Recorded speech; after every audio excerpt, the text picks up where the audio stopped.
What's up guys, welcome back to my channel. So today I was going to do a video to show you the different tire combination that I went through on the Talaria Sting. This is my first tire change in 400 Ks, so very well overdue. Talaria on very muddy, wet, dirty trails, so there's always a bit of uphill with a river flowing through trails, warm rocks, sorry, not warm, what am I saying, wet rocks. Very bumpy terrain, ruts obviously, tree roots, all of that, and the bike performed really well. So I'm really happy with the tire choice that I went through. I might actually, so I went with an MX33 rear 70 by 100 because you can't get an 80 by 100 on this size, with this tire. But what I wanted to show you was, I've got my caliper here with me. My measurement is really not representative of what you'll be having on your side, but if you look, I'm looking literally wall to wall here, and I'm checking the flat parts at the base. We're at, my caliper is not working. It says 35.83 mil, but really if you look at the rule here, it's 71 wide. And if you take knob to knob, it's about 85 centimeters. I don't know why my caliper is not giving me the right measurement, because it is actually so maybe it is, then I'm not sure what I'm doing wrong. Millimeter, inch, maybe the top one is inch, I'm not sure. But wall to wall we're at 35.8, and knob to knob 42.21. So that's at the rear, and for comparison, this is my old tire here, which of course it's not going to tell you much because it's not mounted on the rim. But if you look wall to wall, we've got 38.89, and knob to knob, but again doesn't mean anything, 40.6. So when the tire was on the rim, I actually took the measurements. Happy to share that with you guys. But it works out that the 70-100 MX33 is as wide as the 80-100, more or less. So not a big difference. If you look at chain clearance as well, it's actually not too far from the chain. So I'm not sure how you'd fit a 90 by 100 or 100 by 100 on this. You probably wouldn't. So MX33 rear, 70 by 100, and at the front, I went with a MX50. So 70 by 100 as well, Dunlop as well, but this one is a MX50 or 50F or 51F. Yeah, MX51F, I think it is.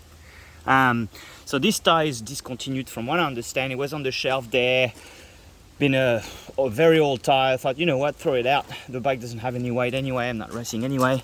So if you look at this one, wall to wall, you're at 34.15, just under 70, and knob to knob we're at 42.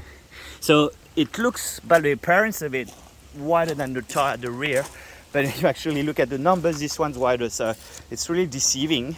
So at first I thought I should have put the MX51 at the rear, but turns out now that I went for a ride with this, I absolutely love it. For me, having front end stability is critical, probably more important than rear grip, to be honest. With this tire, if you look at the construction pattern of this tire, which is fairly standard, but there's not a lot of space between the knobs, and they also have anyway, that construction is slightly different than the MX33, which has a little bit more space, between the that's a leech here, a little bit more space between the knobs.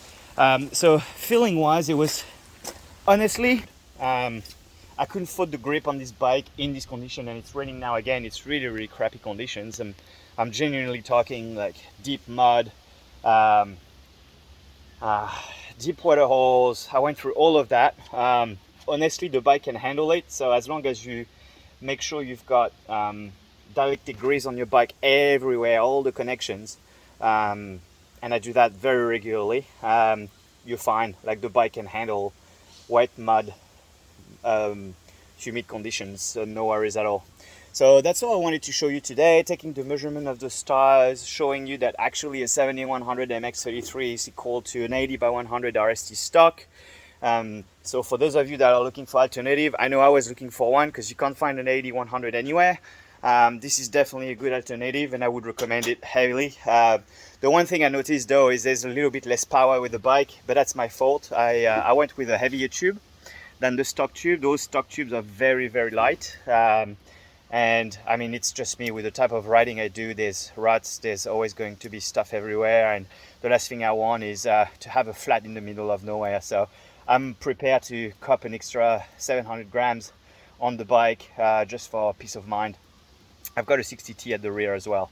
So overall, very, very good tires, very happy with it. My next setup or test, I guess, is going to be my 1821 setup that I have right now with the big wheels. I'm going to chuck that out and I'm going to try to find the lightest tires possible I can find on an 1821 setup and slap that on the bike. I could stay with the setup right now the way it is right now. It's actually perfectly fine for trails, but on conditions like these, when it's super wet like that, and also when you're going through very bumpy stuff, I'd obviously prefer to use my milk wheels because I've got heavier spokes and also they've got floating disc on those that I don't have in here.